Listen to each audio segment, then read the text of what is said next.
Hi, my name's Kat, which is short for Catherine, but only my mom calls me that. My dad's Indian, and my mom's American. They met back when he was working over here. Then they fell in love, got married, and had me. Unfortunately, it didn't work out, and they split up before I was born. In India, when you marry, it's meant to be for life. But still, my parents got divorced, so the reason for that must have been really serious. So serious that till this day, I still don't know. Every time I asked about it, my parents would just ignore me and change the subject. Anyway, I've always lived with my mom, but my dad lives close by. Most kids from broken homes hate not having both parents around all the time, but this never bothered me. Don't get me wrong, I love my dad and all, but I guess I couldn't miss what I didn't know. Besides, I had far bigger problems to deal with. Okay, so don't laugh, hear me out. I'm a tomboy, a fact which my mom hates. Yep, I detest wearing skirts and dresses, or anything girly and sparkly. Yuck!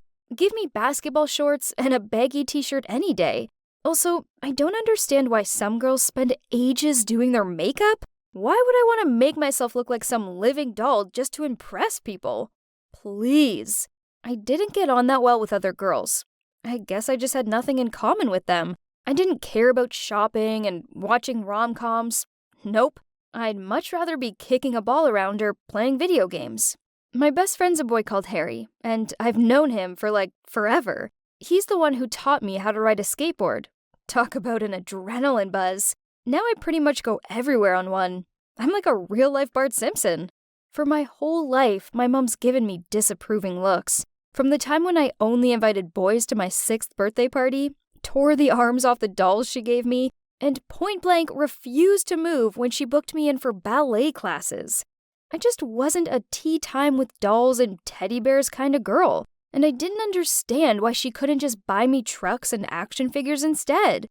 Then on top of that, Mom only dressed me up in skirts and dresses. I had no option but to wear them and endure school feeling so uncomfortable. I mean, have you tried playing soccer in a frilly dress? Talk about ridiculous. The other boys always had to wait for me to straighten out my skirt or try and find the hairpins that kept tumbling out of my hair. I mean, seriously, those things were so lame. By the time I reached 12, I was done wearing girly clothes just to please my mom. So I wore comfy, passed-down clothes that I got from my cousins beneath the hideous dresses and took them off en route to school. I was also so sick of my long, boring hair, so one day I snuck into the barber's after school and got an undercut. Then one evening, I was chilling on the couch when Mom pointed at my hair and in a horrified voice said, "Catherine, what have you done to yourself?" I hadn't realized the way I was lying meant some of my undercut was on show. I just shrugged and replied, "It's my hair, so I can do what I want with it." "Why would you want to make yourself look ugly?" she shouted. "It's not ugly. It's cool." My mom looked so shocked. She grounded me for a month, and during that time, she barely spoke to me. The quarreling didn't end there. Over the next few years, it seemed like every little thing I did annoyed her. From chewing on gum to refusing to wear a dress to my cousin's wedding, you name it, it made her mad. On loads of occasions, she shouted at me that she wished I was normal. I didn't get it. My friends and teachers didn't treat me like I was an alien. So why did my mom?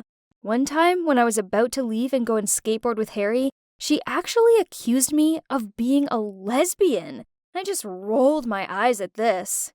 For the record, I'm not. I've had crushes on boys before. Anyway, my dad was a lot more chilled than Mom. He's totally okay with me being a tomboy. One time, he even sent me a gift box with this really cool sports jersey and shorts in it. I stuck it in my wardrobe to hide it from Mom, but she still managed to find it and threw it all in the trash. As I questioned her why she did that, she replied, "If you want to live like a boy that much, you should move in with your dad." This made me so mad. So I packed a bag and went to Dad's place. He was bugged out by what my mom had done, but still, he told me I should forgive her and that I couldn't live here for good with him, as he couldn't be home all the time and take care of me like Mom did. Yeah, right. More like he knew Mom would never let this happen. It's like she hated me, but she still wanted me around so she had someone to moan at. I stayed with Dad for a few days until he had to go on a business trip. Then I had to reluctantly go home, though I was still kind of sulky at my mom. Then came the bombshell as I just arrived home. Mom sat me down and told me that she was dating some new guy called Max. Wow. I knew Mom and I weren't close, but I had no idea she'd been dating some new dude. We're planning the wedding, and of course I want you to be my bridesmaid, but you'll have to wear a dress. What? She'd known the guy for 5 minutes, and now she was marrying him? Yeah, whatever, I replied. My mom looked surprised. That's all? You seriously have no problem with this? I got up and walked upstairs to my room while saying, Yeah, Mom, I'm okay with it. I support you doing what you like, not like you who always scolds me for my preferences. I could sense my mom being flustered without looking back. Ha! I'd won this round. So, Max moved in with his teenage daughter, Taylor, who's a year younger than me and goes to the same school. Talk about a Barbie. All she seems to be is a mass of shiny blonde hair and pink everything. Like, seriously, her rucksack, bed covers, curtains, even her phone's pink. But it's fine. Everyone has their own taste, so, whatever. Actually, it turns out that this new addition to the family wasn't as bad as I thought. Max is an okay guy who never looks down on me or comments on my tomboy ways. And about my mom, her focus towards me decreased. I was basically invisible to her. Now she had Taylor around. You think I'd be mad jealous, huh? Actually, no. Not at all. I was glad of the peace. But then Mom started comparing me to that brat, saying how I should be more like her as we were both girls, but I acted like a little demon. What? Taylor was so pathetic. She screamed when she saw a roach in the kitchen and refused to get down from the worktop until it had been removed. Don't even get me started on how she acted like she couldn't reach the top shelves in the school's library, so other boys had to help her. Ugh, sickening. Then things got heated when Taylor stormed into my room and asked me to come down for dinner. Well, I probably was playing my music too loudly to hear her knocking on my door, but still, she wasn't welcome here. Then she took a quick look around my room. Okay, I'm not exactly the most organized person, but I know exactly where things are. I asked her, What are you gawping at? Nothing, she bluffed. Hey, why don't we go to the mall tomorrow? Let's go buy something cute. I need new clothes, and looks like you could use some help too. I'm good, thanks. Crop tops aren't really my style. I'm not that much of a tryhard. I smirked at her. Oh, please. You wish you were like me. Look at yourself. You have the sense of fashion of a 5-year-old boy. That's so childish. Who wears cargo pants anymore? Beats being a flamboyant ugly duckling who hides behind a zillion layers of pink glitter and foundation. Well, at least this ugly duckling will soon become a swan. But you're stuck being a nobody forever. No wonder Mom hates you. I stared at her with hatred. Who was she to judge me in my own house? I needed to teach this brat a lesson. I charged towards her and yanked back her hair. She yelled at me to stop. Then at that moment, my mother appeared and shouted at me, Catherine, stop this at once! You need to grow up. Me? I shouted back. She just told me you don't love me. Well, she has a point. No one could love someone who acts like this. Look in the mirror. Taylor only said what we're all thinking. You're 17 already, for God's sakes. Grow up a little and give me a break. What was Mom saying? She was taking the side of some random girl that only just moved in over her actual daughter?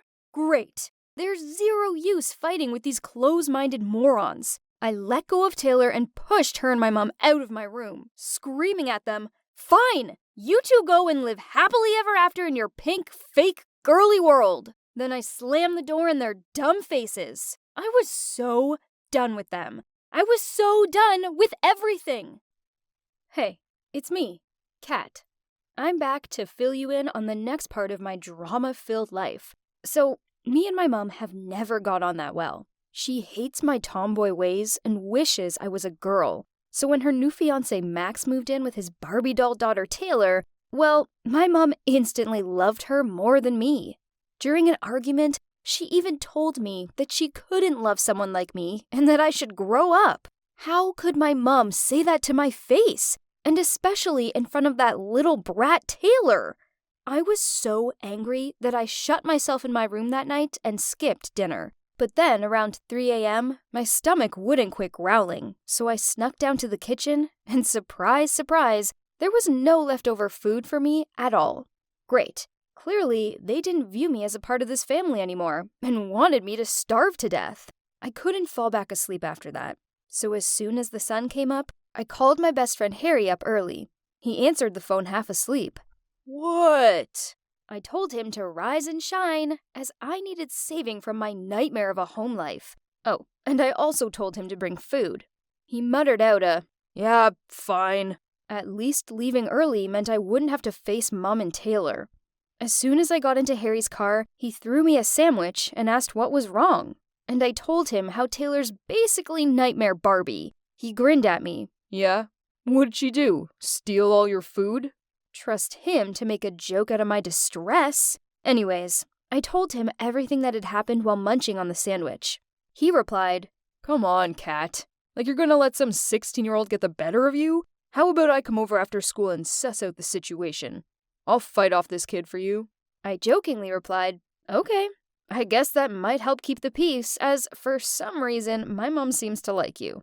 So Harry came around, and naturally, my mom was all over him, telling him how handsome he is and demanding he stay for dinner. Talk about cringe. Then I had to listen to Mom telling him how she didn't understand me and how he should talk some sense into me.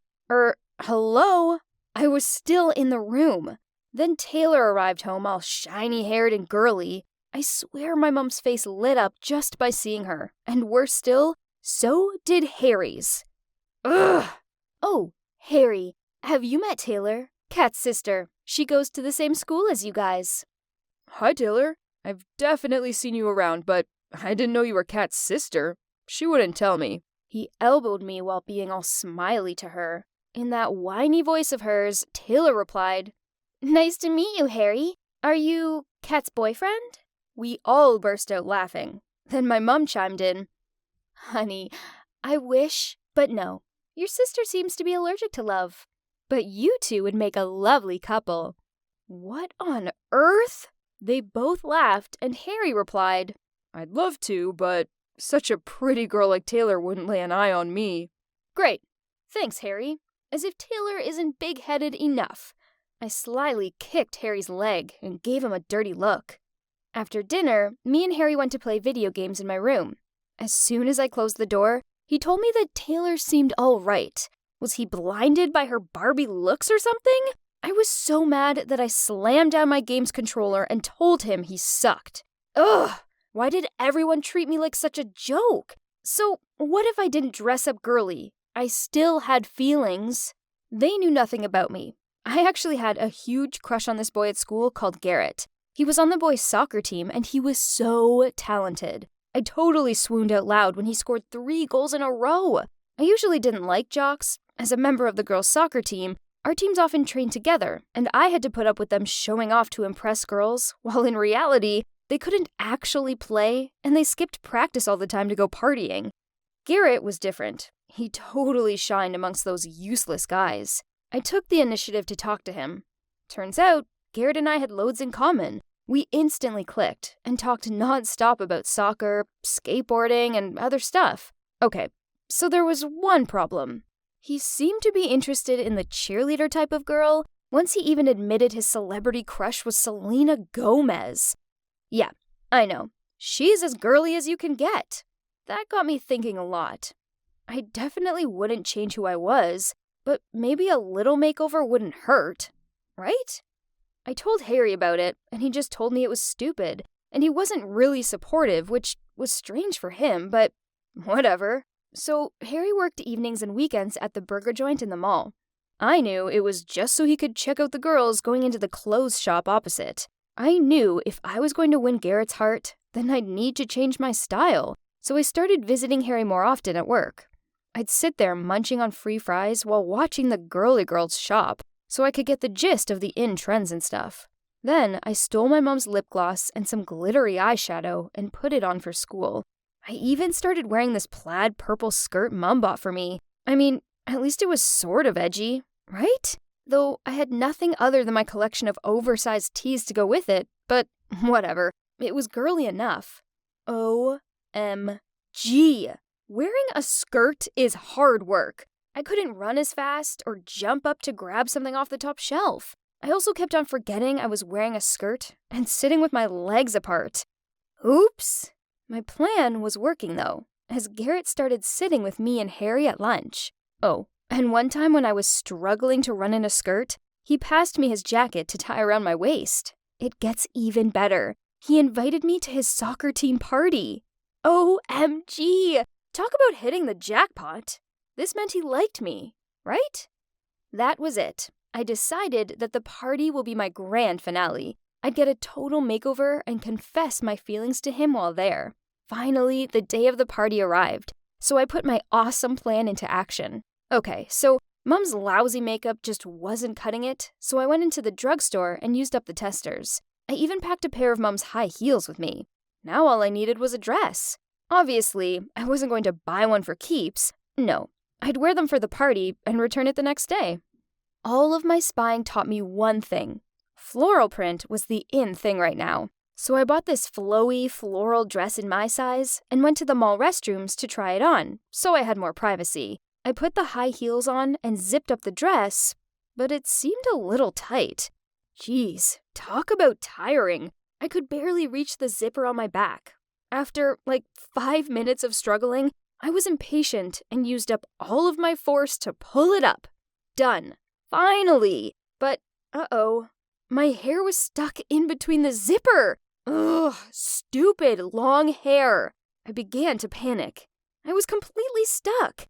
Harry was on shift in the burger joint, so I sent him an emergency message. He sent me 5 crying with laughter emojis back, but he also said he'd be straight over. I couldn't expect him to come into the girls' restrooms, so I had to try and walk out into the mall foyer. My hair was stuck, so I had my face up to the sky and every step was shaky due to the high heels. My 2 arms went straight out to navigate since I couldn't properly see the way. I must have looked like a zombie. People were whispering and laughing. It flustered me, and I tripped. The laughters were even louder now, and I couldn't even get up. I laid there in a weird position, feeling so helpless as anger and embarrassment filled me up. Thank God I heard a familiar voice. "Kat, are you okay?" Harry to the rescue. Finally! He shooed everyone away, took the heels off my feet, and helped me get up. Then he said, "Oh my God, Kat, what have you done? Seriously, why are you making a fool of yourself just because of some jock? You've lost yourself, Kat." He kept on grumbling as he tried to fix the zipper. Great, as if I wasn't already miserable enough. He was treating me just like my mom did. I was so angry, I pushed him out of my way as soon as he was done with the zipper, then stomped off. I was so mad. I washed all of the makeup off my face, changed back to my normal clothes, and went home. No more party or whatever. I was done. As soon as I reached home, I ran straight to my room and saw a brand new dress on my bed. What? I never wanted to see one of those evil things again. I grabbed the dress and stormed downstairs and started screaming at Mom. "I won't wear this. I hate it. I will never be like Little Miss Perfect Taylor, so please stop." I expected Mom to yell back, but to my surprise, she didn't. She told me that Harry had messaged her telling her what had happened. Oh my God, Harry, you snitch! I pulled out my phone and was about to dial the number to yell at him. Mom stopped me and continued. "He's worried about you, honey, so he asked me to help you out. I saw this dress in a shop the other day and bought it for you to wear to my wedding, but I think today is a special occasion too. Put it on, and go tell that boy you like him." Mom hugged me. Wow, talk about an emotional roller coaster. I was so touched and embarrassed about my thoughts and actions, so I agreed to let Mom help me curl my hair and apply my makeup, and I wore the dress she bought. I actually looked pretty cute, not gonna lie. She looked so happy and wished me good luck as I walked out of the house in ballet pumps, not high heels. Those things are evil. The party wasn't till later, so I texted Garrett and told him to meet me at the coffee shop around the corner. Everything was set. There's only one last... Hey, Kat here again. Are you ready for the next part of my story? If you haven't seen the first 2 parts, then what are you doing? Go and watch them right now. But if you have seen them, do you remember what happened to me? I'm a tomboy, a fact which my mom hates. Then her fiancé Max moved in with his girly daughter Taylor, and Mom clearly favored her over me. If this wasn't enough to deal with, I was then in an embarrassing situation at the mall while trying to be girly to impress this cute guy called Garrett who's into girly girls. So after the rescue of my best friend Harry and some help getting ready from my mom, I arranged to meet Garrett at the coffee shop so I could tell him exactly how I felt about him before his soccer team party. As I walked up the street to meet Garrett, I felt so happy. I'm sure it would be a surprise for him to see me dressed all girly, and he'd be into it. Then we'd kiss. Wow, that sounds great. I was the first one there, so I grabbed a hot chocolate and waited. Geez, that 5-minute wait felt like 5 years. Then he strolled through the door looking so casual but cute. He looked me up and down and then said, Kat, you do know the party later is just a casual hangout? I kept my cool as I replied, Oh, this old dress? It's just something I threw on in a hurry. He ordered a drink and we talked for a bit. I knew it was the only chance, either now or never, so I just came out with it. Look, Garrett, I think you're cool. Really cool, in fact. I have a crush on you. No, I think I like you a lot. He looked a little flustered, but surely this was totally normal, as he was just digesting my words, right? After a few minutes of silence, he gave me an awkward look as he said, Kat, I think you're great, but you're not my type. I just see you as one of the boys. I'm not his type? And he just sees me as a boy? I sat there completely heartbroken. Each word he said felt like a sharp knife stabbing into my little heart. I immediately stood up and asked him, What, you don't think I'm a girl? I'm in a dress, for goodness sake. If I'm not girly enough for you, then who is?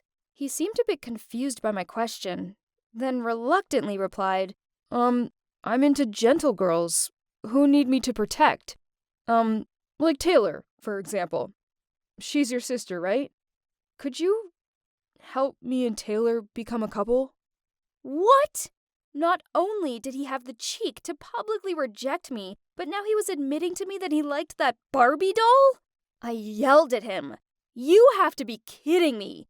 Out of all the girls in the world, you like Taylor? Then I stormed out of there, relieved that I'd worn ballet pumps over evil high heels. I arrived home to the smell of freshly baked scones. Then I saw my mom and Taylor baking together in the kitchen. I wasn't in the mood for cooking with Barbie hour, so I slammed the door shut and stomped up to my room. My mom appeared and shouted up the stairs to me, Hey, honey, how was your date? Why are you back so early? Seriously, it was pretty clear from my door slamming that it hadn't gone well. Why did she feel the need to humiliate me in front of Taylor, of all people? Get real, Mom. I'm clearly upset. But then, what do you know? You only care about your shiny new daughter, Taylor. I ran into my room to change out of that damn dress I was wearing. Then I threw it down the stairs at her and yelled out, It's your dress, so take it back, and play dress-ups with her instead. My mom looked hurt, and at first, I felt a little bad. But then she shouted back, Why can't you just act like a normal girl and grow up? If you stopped being so selfish and made an effort with your appearance, your date might have gone better. Then Taylor continued, Don't be too much for Mom. She means well. If that boy doesn't like you, then that's your issue, not hers. What the hell? How dare this nobody blame me? And why was she calling my mom Mom? I didn't call Max Dad. Ugh, she was the worst person in the world. I hated her. I wanted her to go back to Barbie Land and never come back. I stormed out of the house and took the bus to my dad's house. I tried to hold back my emotions so that I wouldn't burst into tears, but honestly, I had nothing. Garrett had brutally rejected me in favor of Taylor. I was still in a mood with Harry, and Mom had made it clear I was an embarrassment to her. The worst part was Harry had been right. I had lost myself. I was not myself anymore. I showed up at Dad's, and as soon as he opened the door, I burst into tears and hugged him. I told him everything and begged him to let me live with him. Dad tried to analyze everything for me. After a while, I calmed down and realized that, okay, maybe I was a bit sassy with Mom. Then Dad said, "Actually, Kat, there's something I wanted to tell you. I really still love your mom and want you to help me get back with her." Whoa! I wasn't expecting that, but I was totally down for helping him. Goodbye to Barbie Taylor and hello to a proper family. Dad allowed me to stay for the night to let the tension between Mom and me calm down. His apartment was on the small side, so I had to sleep on the couch. But I didn't mind, as it meant I could stay up watching movies all night without Mom moaning at me that I needed my beauty sleep. I arrived home the next day to Mom and Max cleaning the house together. They were laughing and joking around and, yeah, okay, they looked really happy together. But Dad deserved this happiness more, right? I greeted both of them, but only Max replied. My mother ignored me like I was invisible. She must have still been mad at me. So all this tension wasn't a part of my get Dad back with Mom plan. So before I left for school, I walked up to Mom, said sorry, then kissed her on the cheek. Cheesy, but worth it. Then, as I was rummaging through my locker at school, I felt someone pat me on the shoulder. I turned around to see that it was Harry. "Kat, I'm sorry," he said. I turned around and continued to look through my locker. I'd forgiven him already, but I wanted to make him sweat a bit first. "Come on, Kat. I won't be able to study if I know you're mad at me, and my grades will suffer." I laughed and said, "Take me out for ice cream after school, and I may consider forgiving you." "I think I can manage that." He smiled at me. After school, we went to the ice cream shop nearby. My mood was so good, and I told Harry all about my plan to get Dad back with Mom. He wasn't so sure about it, but regardless of this, he promised to have my back. So, I had an ally, and the plan to heal my parents' feelings officially began. First, I invited Dad over for dinner. Mom wasn't overly impressed, but she couldn't say no. After all, he was my dad. During the meal, I went on about past stories, such as the time we all went on vacation together for my 7th birthday, and Dad lost his swimming trunks in the sea. My parents and Max just laughed, but I could make out the annoyed look on Taylor's face. After the meal, we watched TV together, and Taylor volunteered to make drinks for everyone. Then she brought out 5 glasses of orange juice. Dad took a large sip of his, then immediately spit it out all over his clothes and rushed to the toilet. Turns out she'd put mustard in my dad's glass, but neither Max nor Mom said anything about it. Damn little Taylor. Then one night, when I knew that Mom and Max were going on a private date, I deliberately hid Max's key. By the time they found them in the plant pot 2 hours later, they'd missed their time slot. Talk about success. Another day, my mom suggested going on a picnic, so I immediately called Harry and my dad and invited them to join. Then, while we were in the park waiting for Harry to show up, I saw Garrett walking over, hand in hand, with Taylor. Talk about awkward. Garrett couldn't even meet my eye, and I just wanted the ground to swallow me up. Mom asked them how long they'd been together. She said 2 weeks, so I did the math. OMG. That meant they got together on the day I confessed my feelings towards him. Whatever. I was so over Garrett. Although I have to admit, I was relieved when I saw Harry walking over with a basket full of my favorite foods. Taylor kept asking Garrett to feed her. Ew. It was so awkward. When Harry saw me staring at the couple with bullet-like eyes, he so quickly passed me a slice of chocolate cake. A while later, I asked Harry to help me take some photos. Then I quickly dragged Dad and Mom to take family pictures. I could see Dad was enjoying standing next to her, and I heard him tell her that she looked beautiful. Good one, Dad. Only Taylor wasn't having any of it. She immediately led Max over and pushed me out of the way so he could stand next to Mom. I stood next to Taylor, and before Harry counted to 3, I flipped Taylor's hair and deliberately stood over her. She glared at me. But I'm on top of the world, sucker! Anyway, I felt so good after that picnic, and I even thought that the day when Dad returned home would be soon. But a few days later during dinner, Mom and Max went on about what starters they wanted at their wedding. What? She still wanted to marry Max? So what about my dad? I immediately showed my annoyance, skipped my half-eaten meal, and stormed up to my room. I sat in my room, looked back at the picnic photos, and thought about my next plan. Then I heard a knock on the door. It was Max. "Kat, I have something important to tell you," he said with a sad voice. Uh-oh, this couldn't be good, could it? Hey, Kat here. Again. I hope you're not bored of me yet. As if. Anyway, here's a recap of the last part of my story so far. In the last episode, I confessed my feelings to my crush, Garrett, but he rejected me because I was not girly enough for him.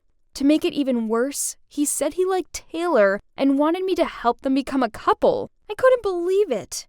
I was so furious that I argued with my mom. Then I came to my dad's house, and that's when my dad asked me to help him get back with Mom. Apparently, I jumped at the chance and immediately put my healing family relationships plan into action. But suddenly, Max said that he wanted to tell me something important. So, okay, he led me out to the garden. I followed him and kept wondering what he wanted to talk to me about. Did he know I wanted to split him and my mom up, and he was going to scold me for it? No way! As soon as we sat down, I asked him immediately, "What's the matter?" He just smiled. "I wanted to chat with you, so that we could understand each other better." I gave him a doubtful look. Why did he suddenly care about me? Jeez, this was so awkward. Then Max said, "Kat, I know that you want your parents to get back together." He hesitated a bit, then continued, "I don't dare to say that I'm better than your dad, but, we are all from broken families, and I just want to give you, your mom, and Taylor a happy home life. So I hope that you'll accept me and give me a chance." I didn't know how to reply to him. Okay, so I knew that Max truly loved my mom, as he always looked at her affectionately. But what about my dad? He was miserable without Mom, and if given the chance, he would definitely make us happy. As for Max, I was sure he'd have no trouble finding someone else. Okay, so I might have said Max was kind, but the reality was he wasn't right for Mom, but my dad was. I mean, they had history, and they had me. The wedding day loomed closer, and Mom and Max grew even soppier together. I wanted to cancel the wedding, but it seemed impossible. But then I realized something. Maybe I could somehow delay it? I had thought seriously for a few days. Then I came up with an idea. I would pretend to break my leg. If I couldn't come to the wedding, my mom had to postpone it, right? OMG! I was absolutely a genius. I immediately messaged Harry and told him about my bright idea for my Get Dad Back with Mom plan. Naturally, he replied I was bonkers, but he agreed to help me. He even told me how that could work, as his cousin was a doctor and he would definitely help us. Awesome! However, to make this plan work, first of all, I had to appear helpful so Mom wouldn't suss me out. So I kept asking her about the wedding preparations and said that she could tell me if she needed help. At first, she was quite surprised, but then she looked so happy and satisfied. Maybe Mom thought that her beloved daughter had finally grown up. That day, after school, I put the plan into action. Of course, with the help of Harry's doctor cousin. His cousin was really helpful. After bandaging my leg, he even gave me advice on how to walk, like I had really broken it. Then Harry took me home. When seeing me, my mom was totally terrified. She kept asking us what had happened. Harry lied that during a game of soccer, I'd tried to steal the ball and fallen awkwardly on my leg. I hadn't wanted to worry them, so he'd taken me to his cousin's clinic. I'd fractured it, and it would take me about 4 weeks to recover. His story was so real that I almost believed it myself. He was absolutely the best comrade in my life. After that, Mom spent more time taking care of me and wasn't as strict as before. Honestly, it was great. However, I really missed practice, and lying on my bed all day wasn't as fun as it sounded. My bedroom was on the second floor, so my mom always brought me food so that I didn't need to go downstairs. One day, after lunch, I was so bored that I decided to go over to my desk to pick up my laptop and play some music. While I was standing and swinging to the rhythm, my mom came in with a plate of fruit in her hand. I was so surprised, but I immediately leaned on the desk and said, She rushed to help me and asked what I was doing. In my most pitiful voice, I said, "Mom, I wanted to practice walking for your big day, but my leg just hurts so much, and I'm not sure I'll be able to cope with the wedding." She stroked my hair and said, "It's okay, honey. Harry will come with you to the wedding and help you out." I leaned on her and sobbed. I can't do it. You see, Taylor will look like a princess, and I'll look like an Egyptian mummy. I wish there was some way the wedding could be delayed for a bit. My voice was smaller, and my eyes filled with false tears. Oh my God, forget soccer. I needed to join the drama club. The next day, she came into my room with Max, and she told me that they had some big news. "We can't contemplate getting married without you there, so we've decided to postpone the wedding until your leg is better." OMG. I'm a genius!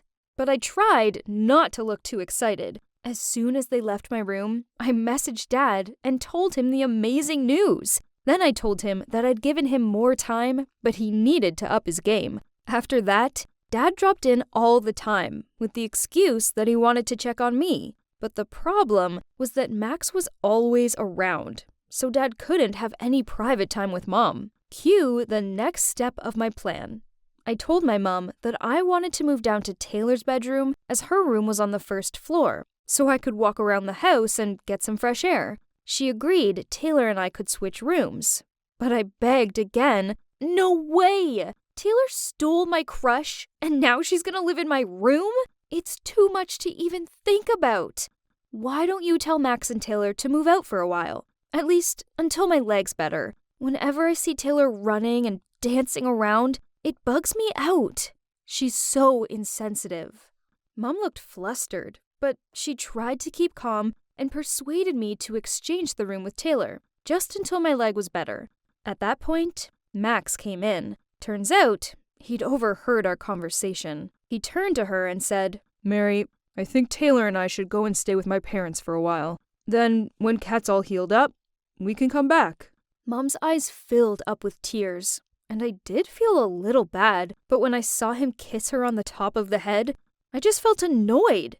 Mom belonged with Dad, not him. That night, while I was lying on the bed and texting Harry, Taylor stormed in looking furious. I took my eyes off the phone, smirked, and said, "Oh, it's nice of you to take time out of packing to visit me." She yelled at me, "Stop being so selfish and stop this! Because of you, the wedding has been delayed, and now you're kicking us out? Newsflash, this is my home too, Kat. The world doesn't just revolve around you." I stared at her. OMG. Why couldn't she just shut up and leave already? I told her, "You can stay here, but first, you need to break up with Garrett."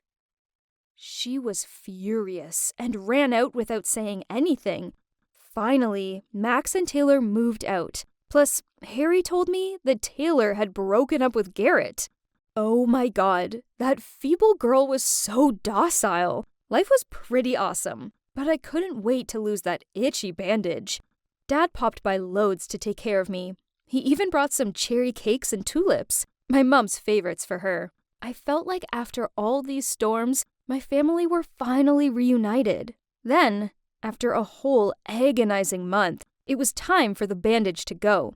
Of course, I couldn't go to the clinic with my mom, so I came up with some excuse that I wanted to eat her clam soup when I got back.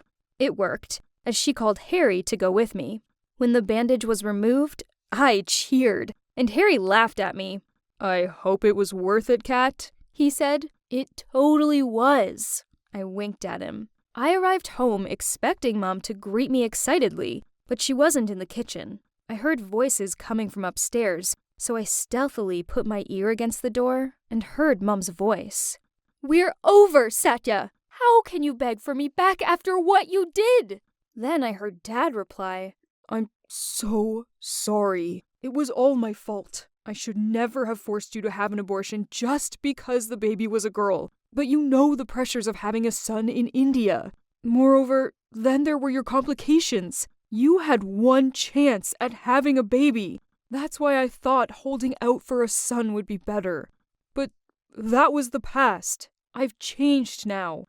I love you and our daughter, and I just want to take care of you both. "Oh, please. You only support Kat dressing like a boy because you want her to be a boy. Please, stop bothering us and leave us alone."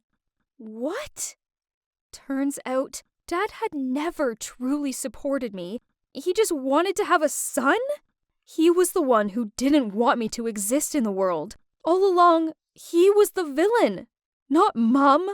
I felt disgusted. I slumped in front of the door and couldn't believe what I was hearing. It felt like my whole life had been one big stinking lie. Hey, Kat here. I don't want to alarm you or anything, but this is the final part of my story. I hope you'll enjoy it. And here's a reminder of what's happened in the last part. You remember, my dad told me surprising news that he wanted to get back with Mom, and he needed my help, don't you? Of course, I jumped at the chance and immediately put my healing family relationships plan into action. I knew I had to somehow delay Mom's wedding to Max, so I pretended to break my leg. My plan was totally working, as not only did they postpone the wedding, but Max and Taylor moved out to give me time to heal. I was very satisfied because everything was going as I planned, when suddenly, right on the day I had the bandage removed, I arrived home to hear the awful truth that shocked me to my core. My dad didn't want me to exist in the world because I was a girl. As soul-destroying as it was, I continued to listen to Mom and Dad's conversation. I heard Mom say, "I will never forgive you and never forget the moment you wanted me to get an abortion. Never! So don't think I will ever let you come back to this family." Dad replied, Mary, please, I beg you. I'd heard enough, so I ran into my room. It all made sense now. No wonder Dad supported my tomboy style, because he desperately wanted a boy. As for my mom, she tried to make me dress up like a girl to get revenge on him. Feeling unwanted and unloved, I packed some clothes and quietly left the house. Normally, when I was upset, I would run to my dad's, but that option was out, obviously, so where could I go? Then I thought about Harry, so I called him to pick me up, and I just told him that I felt really bad right now and wanted to run away from home. Without knowing what the exact problem was, he showed up and drove us to the beach. He bought us loads of snacks, and we sat there in silence and watched the sun go down. Then Harry turned to me and said, "Are you ready to talk about it now?" I sighed, ate a handful of Cheetos, then told him everything. I still can't believe it. My dad, the person I love the most, didn't want me at all. Then my mom just used me to make him suffer. Talk about exhausting.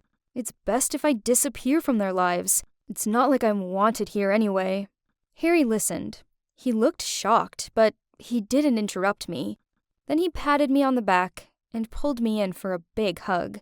It was weird because we never usually showed each other that kind of affection, but it didn't feel strange at all. Instead, I felt safe next to him. At this vulnerable moment, he's the only person I still trusted. After a long silence, Harry turned to me and said, Who said you aren't wanted? I'm happy that you were born. I mean, meeting you is the best thing that ever happened to me. I've never met someone like you before. Kat, you're a brave and an amazing girl." My heart skipped a beat, and I felt my face turn bright red. I never knew that Harry thought of me like that. Then he touched my hand and said, "And there's something you should know. I really... Oh my god. I didn't know why my heart was beating so fast. What's he gonna say? But then, his phone rang. It was my mom. She'd been looking for me for hours and was worried sick. When Harry told her I was with him, and I was fine, she sounded so relieved. I'm not a blubber. I cried and couldn't stop. I let Harry tell her where we were. When Mom arrived, she rushed over and hugged me. Why didn't you tell me you were at the beach? I was so worried. Honey, don't you ever do that to me again. I hugged her and cried so loud. I didn't really know why I cried. Maybe because it was the first time we've ever properly hugged, and I could feel her love towards me. After we finally stopped crying, and trust me, it took a while, I told her that I knew the reason why she'd divorced Dad. She wiped off tears on my face and said, "Oh, sweetie, I kind of guessed you must have heard us fighting earlier. I'm so sorry about that. And now you know the reason why I was always so strict on you and wanted you to dress like a girl, to show your dad how amazing it is to have a daughter. But instead, you dress and behave like a boy, just like your father wanted. But Mom, you have to understand that I dress and behave like this because it's who I am. It's not because of Dad, not because of Harry, not because of anyone. If I change, it would mean that I don't live as my true self anymore. So, can you please let me be me, Mom?" My mom smiled at me and replied, "Oh, of course, sweetie. I'm so sorry. I didn't know. It was so selfish of me. I was so focused on going against your father that I forgot about your feelings. Can you ever forgive me?" "Of course, Mom." And then we cried again. Since then, things with my mom have improved a lot, but there was still some unfinished business I had to handle. Firstly, I had to swallow my pride and apologize to Max and Taylor. Harry came with me for moral support. We all sat down, and I apologized for being a childish brat. "You're a good man, Max, and my mom truly loves you. I would be grateful if you and Taylor would be a part of this family. Can you two please come back?" I said. He looked shocked for a moment, but then he smiled at me and said, "With pleasure. I miss your mom so much, it's driving me crazy." "Yep, he's been so miserable without her," Taylor added. "I'm sorry to you too, Taylor. Do you need some help with packing?" I asked her. Taylor smiled at me and replied, "Sure, that'd be great." So, Mom and Max had a small ceremony in the end, although I still ended up wearing a dress, but hey, it was an exception for Mom's special day. It was a beautiful ceremony, and Mom looked amazing. Next, I had to make Taylor and Garrett get back together. I went to see Garrett at school and told him that it was all my fault Taylor broke up with him. He looked quite shocked, but at the same time, he was also happy to hear me say that. Well, that was such a relief. I felt much better now, knowing that I cleared up all misunderstandings between them. Then, when I was having lunch with Taylor in the cafeteria, he walked over with this enormous bouquet of roses, passed them to her, and asked her to be his girlfriend again. Taylor looked so surprised, but then she gave me a worried look. I smiled and said, "It's okay. You two are meant for each other." She was so happy she hugged me. I guess it was good to see her happy. And last but not least, I had to finish off the beach conversation with Harry. Obviously, I couldn't let that slide that easily. I've been thinking about it a lot, wondering what could it possibly be. Geez, why does it feel like my whole body is heating up every time I think back to that moment? I asked him to come to the beach, where I prepared a blanket on the sand with 2 cans of Coke and a huge pizza. His face lit up when he saw the setup. We had an awesome time and didn't stop laughing, even when Harry teased me by reminding me how I'd worn a dress to impress Garrett. I looked Harry in the eyes and said, "Thanks. Thanks for always having my back when I needed. And, meeting you is also the greatest thing that ever happened to me. You're the only one who accepts me for who I am." He touched my hand and said, "Kat, last time, I wanted to tell you something. I really like you, and I want us to be more than friends. Will you be my girlfriend? Oh my god, this was crazy! Suddenly, I felt so shy, so I gently punched his arm and turned away, looking elsewhere so he couldn't see I was blushing like a tomato. Then I said, "Okay, fine, but it's just because I pity you." He laughed and hugged me. It felt so good being in his arms. Life was pretty great. Finally. But there was just one last issue to resolve. My dad. I went round to his place and we had a super long talk. He admitted he messed up and apologized for what he'd done in the past and for trying to get me to split Mum and Max up. He told me that it didn't matter if I was a boy or not. He will always love me and is very proud of me. So, as you can see, it's been a whirlwind, but it all worked out in the end. I have the best boyfriend ever and an amazing family. I've been through a lot, but all I'm gonna say is never change who you are just to fit into the norm or to please anyone. Be yourself and the right people will love the real you. If they can't accept you for who you are, then they're just not worth it. I blinked open my eyes. Whoa, my head felt dizzy. And, why was I covered in scratches? My mind was totally blank. I couldn't remember what happened. The last picture flashing through my mind was a heated argument between me and some guy. Then I stormed off and now here I am, in this gloomy place. I think it's a basement or something. It's cold, and it stinks of damp. Dang it! I cannot remember his face. I knew I needed to get out of here, and fast. I ran to the door and tried opening it, but to no avail. It's locked. I slammed my hands against the door and shouted, "Anyone? Help!" I could hear footsteps approaching, so ignoring my throbbing palms and burning throat, I banged on the door and screamed out, "Open the door!" Oh my God! It's him! The guy I'd been arguing with before. He was holding a sandwich and smiling gently at me. Oh, Alice, my puppy. Are you awake? I thought you might be hungry. Who are you? You brought me here, didn't you? What do you want? He looked confused, then sadly blurted out, "Oh no, honey. You must have memory loss from the accident. It's your Josh here. I'm your boyfriend." I squinted at him. He did look familiar, but what boyfriend? What accident? He showed me the photos on his phone. OMG! That was me with him, and we looked so happy together. But why can't I remember anything?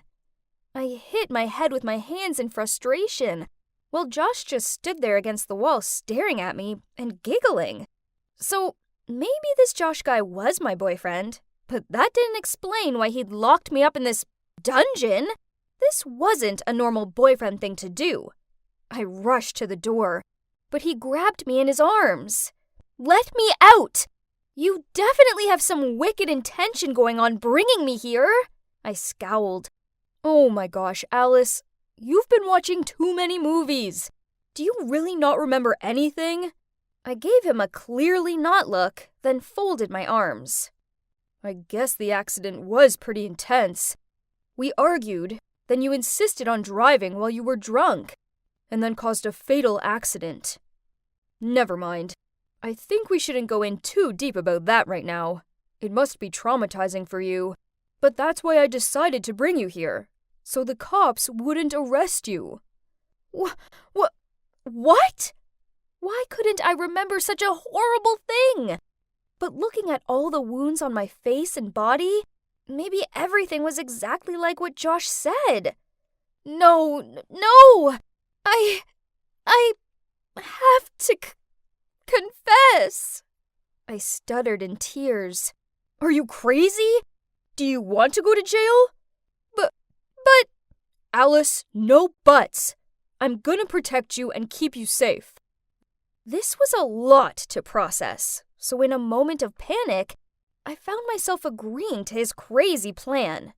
Josh said this was an emergency bunker back from his grandfather's time. Sure thing. I mean, it sure smelled musty. There's not even a window, just a flickering wall light. It felt like I was in a horror movie. Josh also told me that he'd taken my phone off me so the cops wouldn't be able to trace it and arrest us both. And that's it. Every morning, noon, and night, Josh would bring me food and talk to me about his day. "Puppy, I'm home." Puppy? Oh, it sounded cute at first, but I soon became allergic to that word. "Hey, puppy, eat this. Puppy this, puppy that. Puppy, puppy, puppy." I was so fed up with the word puppy that at times I actually thought I was nothing more than a pet to him. Then each night, he insisted on rubbing my back so I'd fall asleep more easily. Sounds nice, right? But no, it wasn't. He rubbed it really hard, and when I asked him to stop, he just laughed. Obviously, he wasn't doing it to make me feel better, but regarded it as a pastime. Ugh! And that's not all. A few times, I'd wake up to see him sitting there, staring at me with this gummy grin on his face. Then, when I checked my hair, I saw that he'd tied loads of these dumb little bows in it. "Are you crazy? I'm not a kid!" I grumbled while pulling and throwing all those dumb things out of my head. "But puppy, they look so cute. Tom always liked them." I glared at him. Didn't bother saying anything anymore. Oh, and FYI, yes, Tom's his old dog's name. Okay, so I didn't need a genius to figure out that something was seriously up with this guy's head. But then, things got weirder. One time, he brought down food for us to eat together. It was fried chicken, and as soon as I smelt it, my eyes sparkled. I was about to take a piece when suddenly he pulled the plate away and took a big bite. I didn't even have time to react. Then he handed me the chicken thigh bone he hadn't finished yet. "Help me with the rest, puppy. This part is too hard to gnaw." I rolled my eyes at him and flushed up with anger. Seeing my reaction, he said, "What's wrong, puppy? Tom always loved the leftovers." "Are you crazy?" I screamed. "Yo, I'm kidding. Don't you know how to take a joke?" He grinned. Kidding? What kind of kidding is that? I've had enough of this. This place was driving me insane. I could hardly sleep at all because I couldn't even distinguish between day and night. Then, when I did close my eyes, I found myself tormented by the serious crime I'd committed. Josh was trying to save me. Yes, but I didn't ask him to do that. I couldn't live like this. I needed to face the truth. I had to turn myself in. The next morning, when Josh brought me breakfast, I told him what I wanted to do. Expectedly, he got mad and glared at me. "Alice, why do you want to go to jail so badly?" "I can't stay here forever. I have to face up to what I've done." "But it's so peaceful here with me." Peaceful? Was he being serious? It sure didn't feel peaceful. Instead, I felt like I was playing the role of his pet. I lurched forward, but Josh immediately grabbed me so I couldn't move. I tried squirming my way free, but he was a strong guy. Suddenly, he covered my nose with a handkerchief and my eyes closed. Then everything turned black. I slowly opened my eyes. I was in the same familiar room, but bars. I saw bars! Ugh! I was in a cage! Then I kicked something.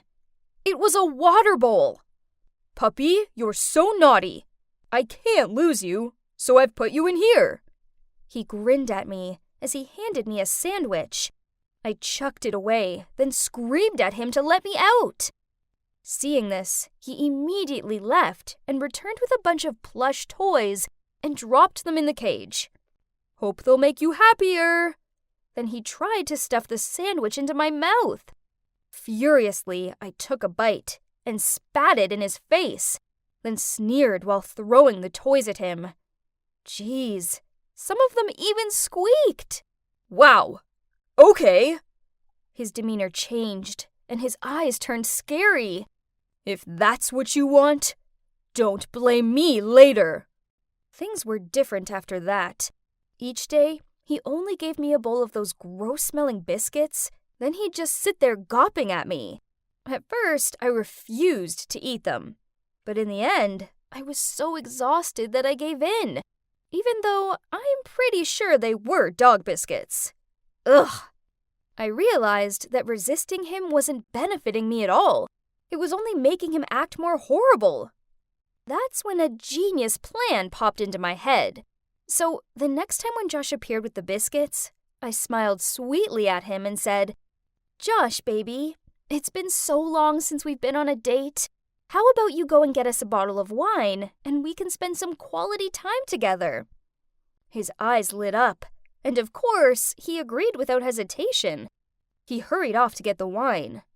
"Cheers to us!" "Josh, you're the love of my life, and I'm so grateful to God for bringing you into my life. Please stay with me forever." I flashed a sweet smile and whispered in his ear. Every time he took a sip of wine, I fluttered my eyelashes at him as I refilled his glass. To say I'm a Hollywood actress with an Oscar-worthy performance would be an understatement. Soon, Josh was so drunk he went cross-eyed. He fell to the ground before I even finished pouring him the last glass of wine. Seizing the opportunity, I stepped over him to get out, when suddenly, a hand grabbed my ankle. Oh no, I'm screwed! My heart felt like it was about to jump out of my chest. I immediately turned around, ready to fight him when, well, it turned out he was just dreaming. Phew. Thank God. I gently pulled my foot free and immediately dashed out of there. I climbed up the stairs to a living room where I found my phone left on the table. I quickly grabbed it and ran out of that horrible house. My legs trembled, and I felt like they might give away beneath me at any second. But somehow, I managed to find the inner strength to keep on running. I couldn't use my phone as it was out of battery, and I was too disoriented to figure out where my home was. So, when I stumbled upon a police station, I walked toward it. I took a deep breath. This was a tough decision. I knew I was going to jail, but I couldn't live in creepy Josh's basement forever and be his substitute pet. No thanks. I had to face up to what I'd done. "Sir, I'm here to confess." The cop looked confused and told me there hadn't been a fatal accident recently. But then he said I looked familiar, so he looked up my name, and turns out my family had reported me missing.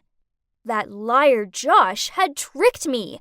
It was all a ruse so he could imprison me. How vile! I charged my phone, and up popped hundreds of messages and voicemails from my worried friends and relatives. This was all so overwhelming. I put my head down for a moment. Then all the memories gradually surfaced. I'd been in the mall parking lot, and I felt like someone was following me. So I hid in the corner, and that's when Josh appeared. So I asked him, "Why are you following me?" "Alice, I love you. Please come back to me." I rolled my eyes and started walking away from him. "Go away, weirdo! We're done!" Then he grabbed my shoulder. I shook myself free and ran away, when a car came out of nowhere and... Ugh! Yes, of course. Josh was my crazy, controlling stalker ex. So he must have taken advantage of my unconsciousness to take me back to his basement and come up with his bonkers plan. Then to make things even easier for him, I ended up with memory loss. Typical! It was a nightmare. But thankfully, it's over now. The cops took my statement, and soon after that, my family came to pick me up. They all burst out crying, and we hugged each other tightly. It's taking a while to get back to normal life after all the trauma, but I'm getting there. I do want to vomit whenever I hear anyone say the word puppy. Ugh. However, this didn't stop me from getting my own rescue dog, Lily the Corgi, and I never put bows in her fur. As for Josh, well, He was convicted for false imprisonment and has to stay in jail for 4 years. Who's in the cage now? Serves you right.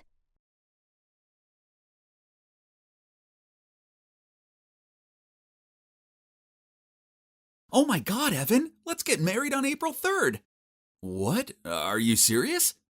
Yeah, look.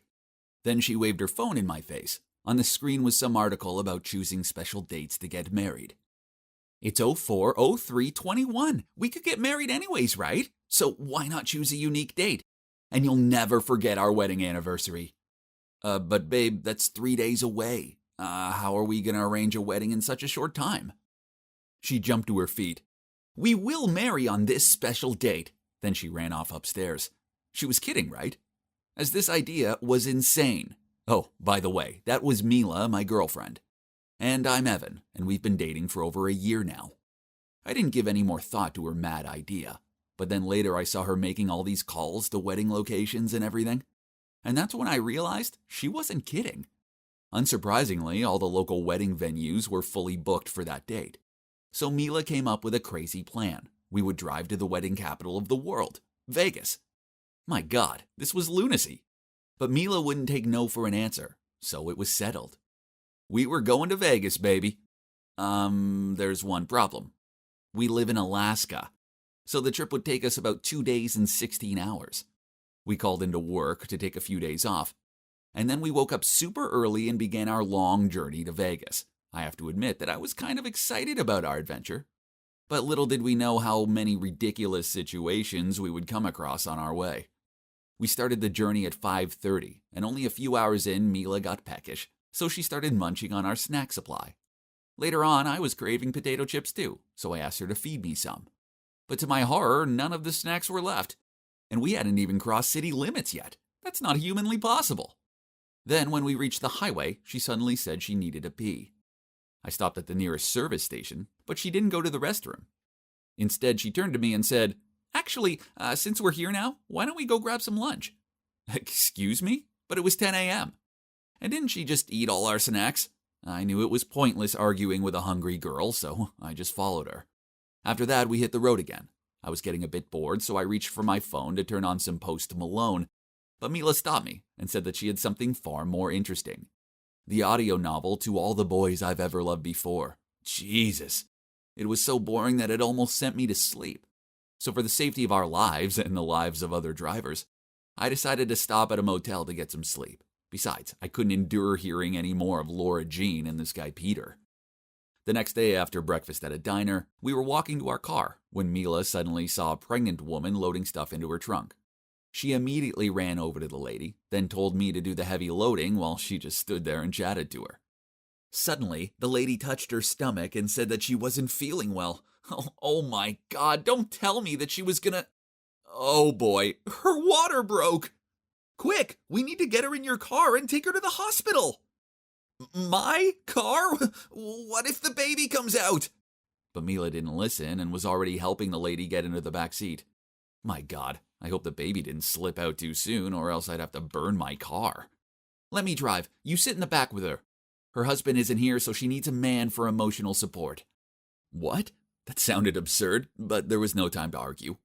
The lady began to scream because of the pain. I tried to calm her down by telling her to breathe in and out, but she just shouted, "Shut up!" Then held my hand and squeezed it really hard.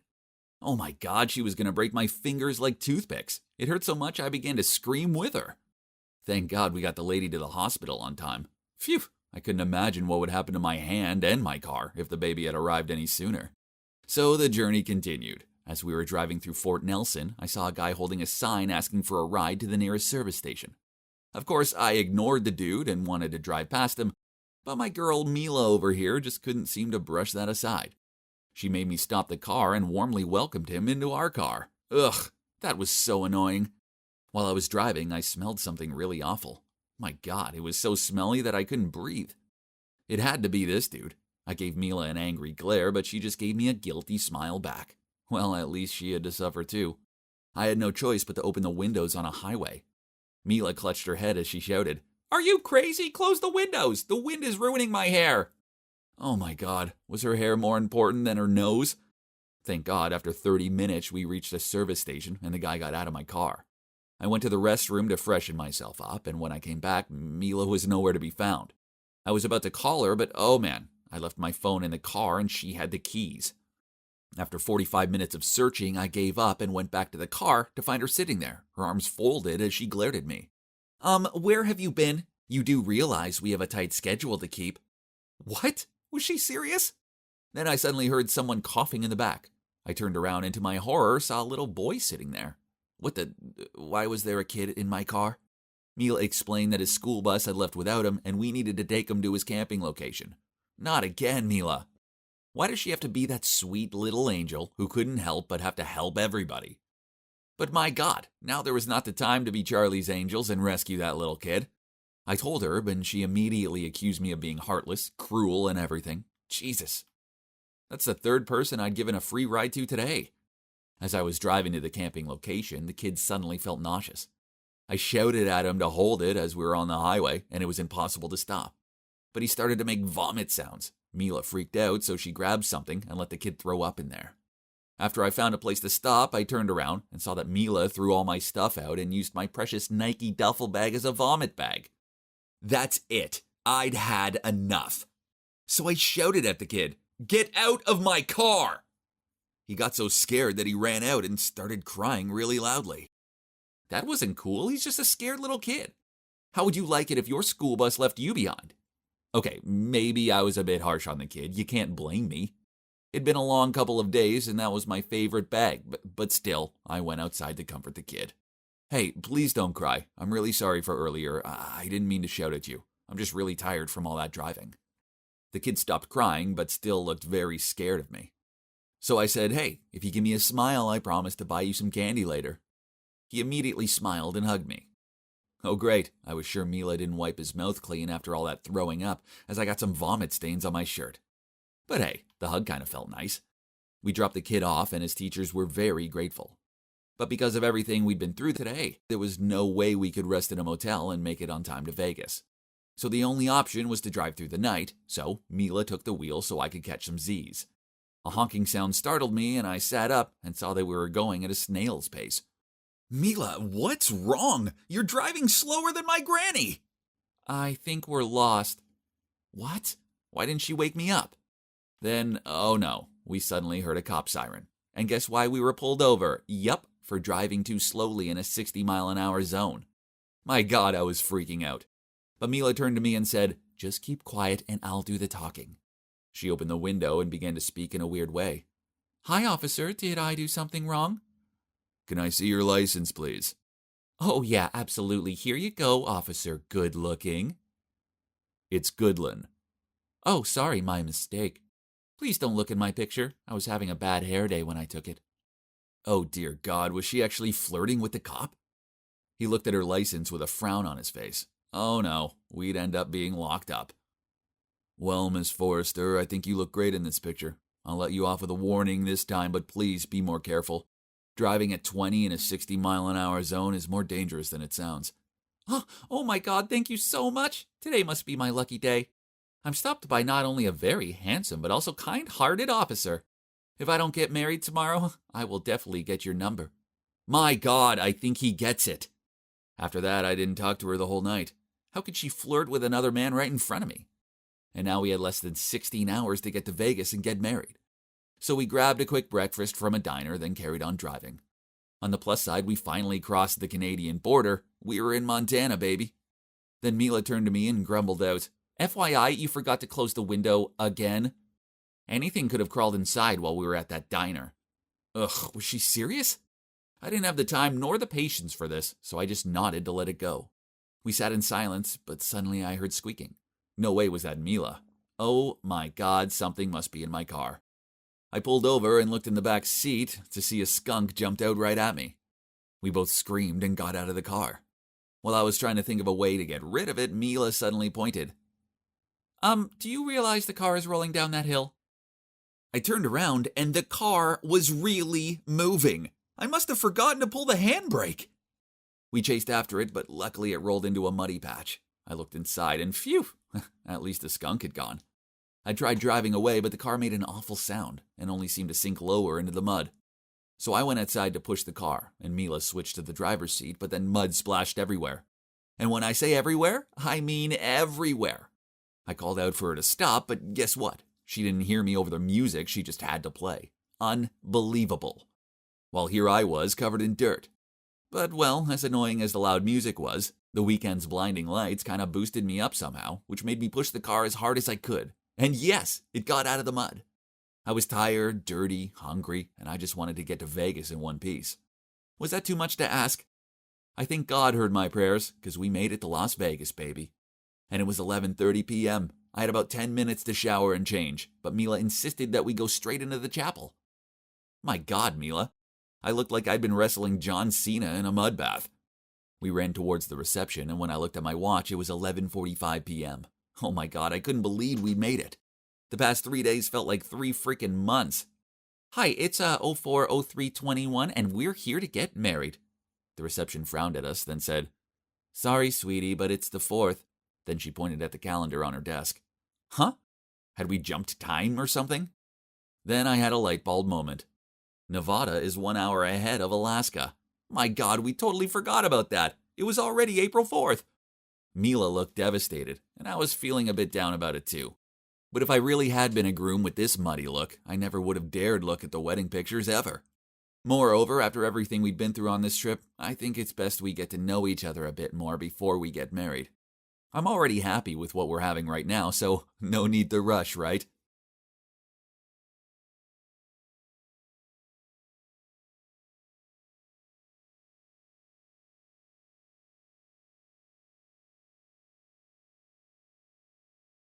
All we can do now is pray, the doctor said as he left the room. I looked at Ethan lying on the hospital bed, surrounded by medical equipment, and felt my heart sink. Then Elliot came over to me and said, Charles, I think you should maybe go home and rest. There's nothing you can do right now. Yeah, Elliot was right. Now I had to be stronger than ever, and in fact, if it wasn't for her, I probably wouldn't have made it through this crazy time. Although Elliot was a newbie in our department, we'd become close very quickly, and I was so grateful for her. I smiled at Elliot and offered to drive her home. And then I went to see my mate Cooper. He'd just got back from living abroad. We'd been friends for years. We first met at a gay pride party. He was bisexual and I was gay. At least, I had been. But now, I wasn't so sure. You see, I realized that every time I was with Elliot, my heart was beating faster than usual. Could it be that? I got so lost in my thoughts, I didn't even see Cooper opening the door. He looked at me and said, Dude, what's wrong with you? You look like you've seen a ghost. I told him I was in deep trouble and really needed his advice. Lying on his couch, I explained how my boyfriend Ethan was in hospital, but that I'd started having feelings for a girl. Cooper looked at me with sympathy in his eyes, but then he just nudged me and said, Charles, welcome to my life. It's okay to have feelings for both men and women. It's normal. I asked him what I should do, and he said I should just listen to my heart and let it decide. And then he winked at me and asked to see a photo of this girl who was turning me bi. I opened my phone and showed him, and he looked shocked. His eyes went wide, and I asked him if he thought she was hot too. But then he said something that made my blood run cold. She's my ex-girlfriend, bro. Whoa, what? This couldn't be happening. Then Cooper told me how they used to date and had even set a wedding date. But then something had happened, and they'd broken up. This was too weird. What were the chances? I wanted to ask him more about what she was like and why they broke up. But from the look on his face, it was too painful to speak about. Plus, it also made me feel a bit uncomfortable.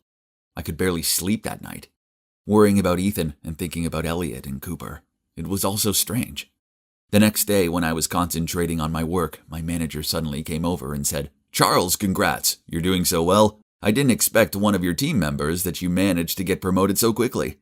Huh? What was he talking about? No one had been promoted. I was so confused. He noticed how puzzled I looked and said, Didn't you know? Elliot took over Ethan's role as director. What? How did this happen? I looked at him in surprise and he continued. Word on the street is that Elliot is the president's daughter, so it's normal for her to take over. She clearly hid her identity well, didn't she? Then he just laughed and walked off. Wait, if Elliot was the president's daughter, that meant that she was related to Ethan. She was Ethan's sister, right? Oh, this couldn't be. She'd acted like she didn't even know him at the hospital that day. I quickly ran to find her and said, "Hey, Elliot, why didn't you tell me you were Ethan's sister? You know that me and your brother are in love. Why would you hide this from me?" Elliot just sighed and said, "Well, actually, I didn't want to hide this from you. But my parents sent me to help Ethan to run the company. I don't have any experience, so I wanted everyone to treat me like a normal newbie so I could actually learn. That's why I hid my identity. I'm so sorry." I guess she'd done the right thing, as I'd heard lots of gossip behind my back when I'd started dating Ethan. So I sympathized with her. But now it all made sense. The reason I had a crush on Elliot. She looked so similar to Ethan. The same deep blue eyes, the same cheekbones, even the same gestures. She also had the same shrimp allergy, and they both had this pen spinning habit when they're deep in thoughts. How had I not noticed this before? What if I wasn't in love with Elliot? I was just in love with how she was so similar to Ethan. Okay, that made me feel a lot better. So it was Ethan I loved after all. The next day I went to visit Ethan with a huge bouquet of sunflowers, his favorite. When I was walking through the entrance, I spotted Cooper. "Hey, we meet again," I called out. "What are you doing here?" He told me how he was visiting his ex who'd been in an accident, and I said I was visiting my boyfriend who'd been in an accident. "Let's walk together," I said. "What room's your ex in?" 1502, Cooper said. "Are you sure?" I mean, that was Ethan's room, I thought. Then it hit me. "Hang on, is your ex called Ethan?" I asked, really hoping it wasn't. "How did you know that?" Cooper said. "Because Ethan is my boyfriend," I said. This was way too awkward. How was it possible to have this many coincidences? I couldn't believe it. Cooper was shocked too, and said that Ethan was the reason he and Elliot had broken up. He'd fallen in love with Ethan. And Ethan's family had been so upset by this, they kicked Ethan out of the house.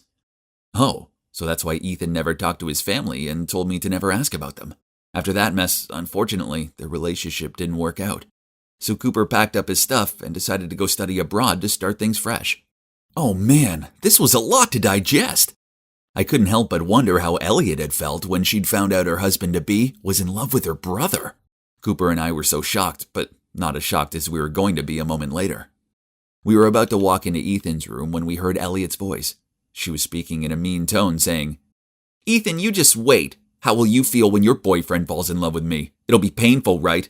I'll make him leave you and it'll serve you right, after everything you've done to me. It's time for a taste of your own medicine." I froze when I heard her saying that. I turned to Cooper and he was just as shocked as I was. Suddenly he burst through the door and I stormed in after him. Elliot almost fell off her chair in surprise at seeing us. Why are you two here together?" she said. "Hey, stranger," Cooper said. "Come on, Elliot, give it up already. It's been a long time. Things were over between us. Just let go and move on." Cooper was so angry, but Elliot just laughed and said, "Get over yourself, Cooper. It's not about you. I don't have feelings for you anymore. I just want revenge on my brother. It was so cruel of him to steal you away and ruin my life like that." Then with eyes full of hatred, she turned and looked at poor Ethan lying there. I was furious. I realized exactly what Elliot had been doing. Deliberately flirting with me to steal me away from Ethan. How could she? I confronted her on the spot. "What's wrong with you? Why would you treat me like this? And your poor brother?" I didn't expect... Before I could continue, though, she interrupted me and said, "Charles, wait, listen to me, please. It's true that was my intention at first, but then I fell in love with you. And I thought you were starting to fall for me too. I'm so sorry." Elliot then tried to reach for my hand, but I was disgusted. I pushed her away and said, "Get away from me. I don't want to see you anymore." Elliot started crying, but I was too upset to be bothered. I was just so horrified that she'd do this. I was so disappointed in myself, too, for falling into her trap. Poor Ethan. He didn't deserve any of this. I stared at him lying there on the hospital bed. What if he knew? I kept staring at him and swear I saw his fingers twitch. Oh my gosh, was he waking up? Cooper quickly went to the doctor, while I stayed with Ethan and tried to talk to him. Ethan, are you awake?" The doctors ran a few tests and said that Ethan had finally regained consciousness and would wake up properly soon. Cooper and I were over the moon. I was so relieved he was going to be okay. And it seemed like Elliot also felt the same as she stood quietly in a corner of the room, tears streaming down her eyes to the corner of her mouth that turned up in the most subtle smile. And as expected, about a week later, Ethan opened his eyes. I'd never been so happy in my life. He started physical therapy, and I spent a lot of time helping him. Of course, Cooper popped in to visit too, and we all had a good laugh about how connected we all were. This must have been real fate. because calling this coincidence would be an understatement. As for Elliot, she just disappeared. But then a few days later, when Ethan, Cooper, and I were chatting together in the hospital, an email popped up on my phone. It was Elliot, and she said she was so sorry for what she'd done, and she just hoped that Ethan and I could forgive her. Then she said she wished us only happiness. I told Ethan and Cooper the good news, and we were all so relieved. Maybe we could all be friends after all. I mean, Elliot might become my sister-in-law one day, right? Life can be so funny. I'm just so glad Cooper appeared when he did, and everything came out into the open. I'd never forgive myself if I'd left Ethan for his sister. Ethan was always the one for me. It was just a regular school day, and I was sorting out my locker when suddenly I heard hushed whispers and noticed that everyone else was staring at something. Okay, so turns out it wasn't a something, but a someone, as this pretty girl strutted down the corridor like it was a runway or something. Ugh. Why was everyone gawping at her, rushing over to greet her, and sticking notepads in her face for her to sign? I hugged my books and muttered, geez, there's nothing special about her. So, my name's Lily, and I'm just a normal girl. My family, yeah, they're normal. My appearance, normal. And my social status, well, that's just normal too. I coast through life, and that's it. Nothing exciting ever happens to a regular girl like me. Oh, how I long to be the perfect looking girls on Instagram. They're so flawless in their clear skin, stylish clothes, and glossy hair. But those girls were different. They were from different worlds. Oh well, at least I still had my books, my bestie Sarah, and my cute boyfriend Brian. But this all changed when Stacy rocked up at school with her perfect looks and her "I'm so sweet and friendly" routine. Yeah, right. So, what if she had a prettyish face and a bit part in some TV show? Underneath the fake shine, she was clearly not all that. I walked into English class to see her sitting at the desk next to mine. Ugh, great. I couldn't even get to my seat because everyone else was surrounding her, asking her dumb questions such as, "What shampoo do you use?" and "Do you get snack breaks when you film your show?" Geez, give me a break instead. Then, when I finally managed to sit down, she smiled at me and in this sickly sweet voice said, "Hi, I hope it's okay I sit here. I'm Stacy." Yeah, sure. I forced a smile back, but on the inside, my anger was boiling over. Who did this girl think she was? So what if she was beautiful? I bet she only cared about her looks and never bothered studying. Yeah, everyone else would soon realize what a failure she was. Then, one time during recess, Stacy, the living Barbie doll, suggested we start a yearbook, and now everyone's treating her like she's achieved world peace or something. Ugh! You know the worst part of it? I've been saying we should start a yearbook for years, but no one listened to me. And guess who received so many welcome cards and love notes that they fell out of her locker and obstructed the hallway? Yup, Stacy. Gosh! It's been like weeks already. When will these stop? I hated how she thanked everyone and blushed and ugh. I needed to be around a sane person who didn't think the sun shone out of her. She was everywhere. It made me sick. But thank God for lunchtime. It became the only peaceful time of the day for me, when I could hang out with Sarah and not have to worry about Stacy. But, what was this? What was that Barbie doll doing sitting at our table and talking to my best friend? I walked over there and placed my tray down next to Sarah. "Oh, hi, Lily. Stacy just said the funniest thing." "Great," I muttered under my breath. Lunch was an ordeal. Sarah ignored me and kept on asking Stacy dumb questions like, "Is your co-star Kyle as handsome in real life?" And, "How do you style printed skirts with a colored tee?" Yawn! Later that day, due to a paint spillage in art, I was 5 minutes late out. Sarah had agreed to drive me home, but I went out to the parking lot. Her car wasn't there. Then I checked my phone and saw that she'd messaged me. "Where are you? I can't wait anymore. I'll leave first with Stacy. See you tomorrow, X." What? Is she ditching me to give that phony a ride? We had been friends since childhood. How could she be fooled for Stacy's act and just throw away our friendship like that? Angry, I messaged her back, "You abandoned me for Little Miss Popular? How could you? I get it. New one in, old one out. Well, thanks a lot. My phone buzzed with her reply. Lily, you know it isn't like that. You live up the road from school while Stacy lives much further away and she needed to get back in time to get ready for her filming schedule. Madder than ever, I quickly typed out my reply. Whatever. It's too bad you'll always be a nobody in her eyes and she's just using you for a free ride. Then I chucked my phone onto my bed. I'd had enough.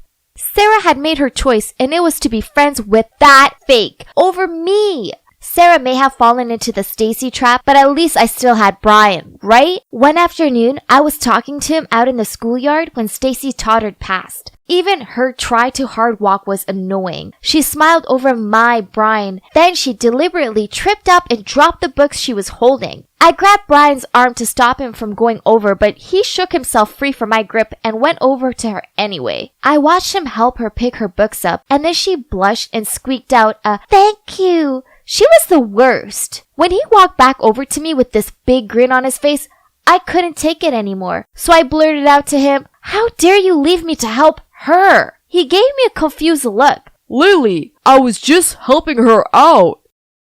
Yeah, right. You knew she dropped them on purpose to get your attention, but you went over there to her anyway because you think she's prettier than me. He sighed. You're being ridiculous. You know what? I can't deal with your selfish, jealous streak anymore. Let's just call it a day. We're done. Then he walked off. I stood there watching him, expecting him to cool down and come back. Only he didn't. This was all Stacy's fault. She'd stolen my best friend and my boyfriend. No more. It was time to show her that she wasn't so perfect after all. I scrolled through her social media pages for ideas, and it soon became apparent that she loves boys with toned abs who ride motorbikes. How predictable. I discovered this website where I could hire a boy to play with her heart, then ditch her. It's about time she learned how much it sucked to be undesirable and worthless. Ha!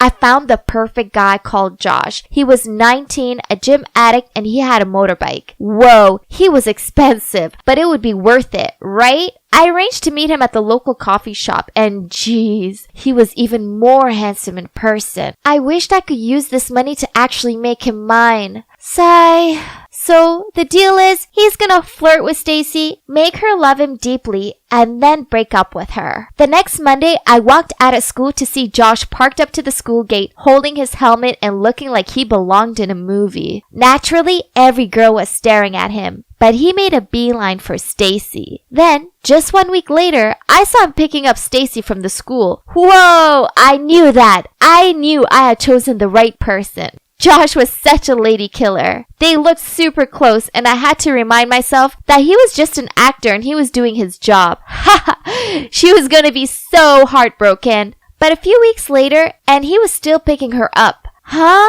Why hadn't he broken up with her yet? So I called him up and asked him what was taking him so long. He replied that he would do it soon. He was just making her fall for him more before he did it.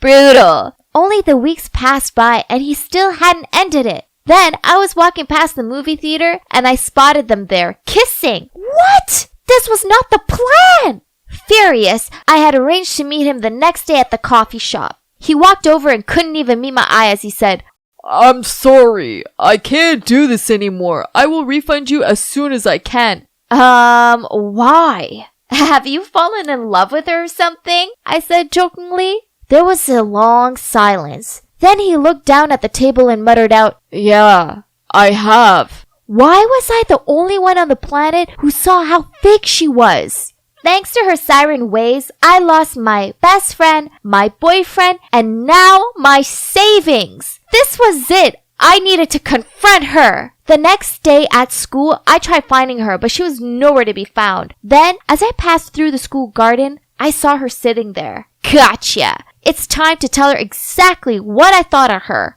I stormed over to her and opened my mouth to speak, but why was she crying? When she saw me, she managed to smile and said, Oh, hi Lily. Is there a chance you could help me? I stared at her with disbelief. Did she think I was under her spell and would do her bidding? But then I saw what she was crying about. In her hands was her English essay with a big F on it. So I replied, why me? You're so smart. You answer all the questions in class correctly. I don't want to be judged on my bad grades. That's why I left my last school. The other kids call me a brainless beauty. I moved here for a fresh start, and now I'm still failing. Okay, so in that moment, I realized that there were things I was good at. My grades were good, and I was pretty great at remembering facts. I'd just been so blinded by jealousy that I lost focus on these things and only saw what I didn't have. None of this was Stacy's fault. She never actually done anything bad to me. I'd made it all up in my head because I was jealous of her. So I sat down next to her and said, "No one's gonna call you that because I'll help you study." "You will?"